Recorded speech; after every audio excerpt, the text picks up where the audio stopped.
All right, let's dive right in. Today, we're going to tackle one of the most fundamental skills you need in the cloud: how to build your very own private, secure network right inside AWS. This is going to be fun.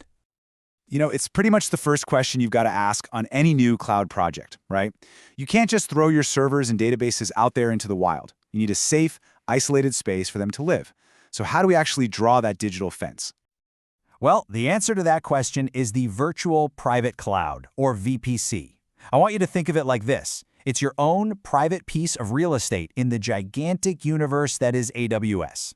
It's the foundational container, the master blueprint that sets the boundaries for everything you're about to build. It all starts here.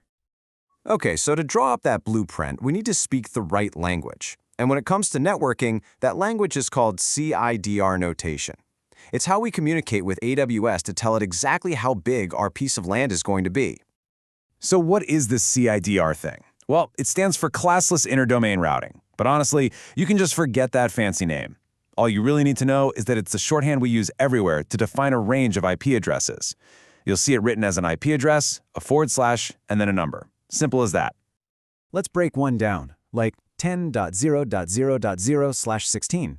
It's really just two simple parts. The first part, the 10.0.0.0, is easy. That's just where our network address range begins.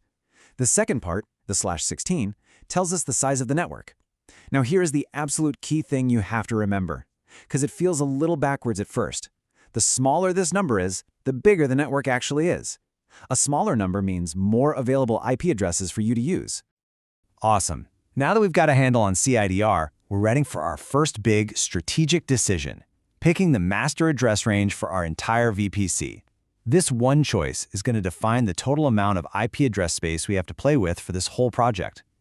Now, of course, AWS has a few ground rules. Your VPC size has to be somewhere between a /16 and a /28. And this next part is super important. You should always use a private IP range. These are special address blocks that can't be reached from the public internet. This means you can use them inside your network without ever worrying about conflicting with a real-world website. And the most popular choice, by far, is a /16 block, something like 10.0.0.0/16. So what does the 16 actually get you? A whole lot, it turns out. It gives you this massive pool of 65,536 total IP addresses. That is a ton of space, giving you more than enough room to build out your architecture and grow into the future. Okay, so we've claimed our big plot of land. That's our VPC. But you don't just build one giant warehouse, right? You divide the space into smaller, more useful areas. And that's exactly what subnets are. Think of them as creating individual rooms inside your house. These rooms are where your resources, like your servers and databases, will actually live and run. And just like building a real house, there are some hard and fast rules you just can't break. Rule number 1, any subnet you create has to be a smaller piece that you carve out from your main VPC address block. It has to fit inside. Rule number 2, your subnets cannot overlap. Each room needs its own unique address space, plain and simple. And finally, rule number 3, each subnet lives entirely within a single availability zone. This is so important for building applications that can withstand failures. All right, now for a pro tip that catches almost everyone by surprise when they're starting out. So let's say you create a subnet and it has 256 addresses. You'd think you get to use all 256, right? Nope. AWS actually keeps a few for itself. Think of it as the house's share.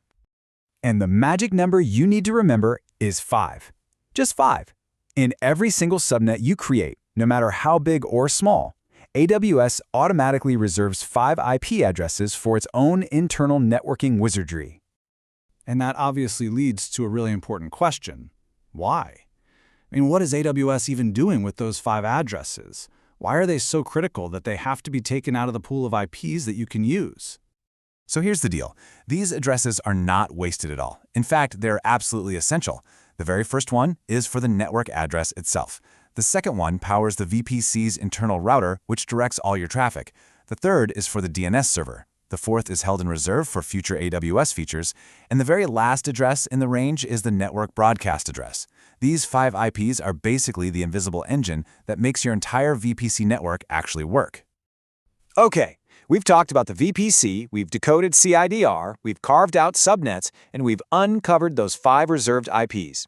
It's time to put all of these pieces together and look at a complete, real-world network blueprint.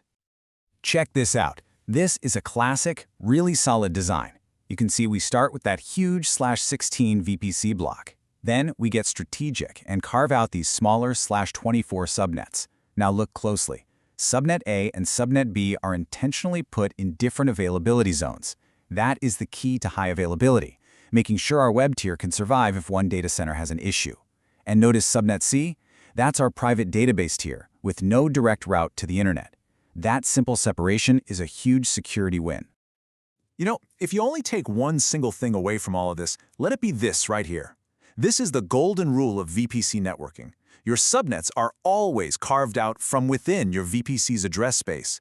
They are a subset. They can't exist outside of it. It's a hierarchy, and the VPC is always on top. So there you have it. We've laid the foundation, we've set the boundaries, we've created the rooms, and we know the rules of the house.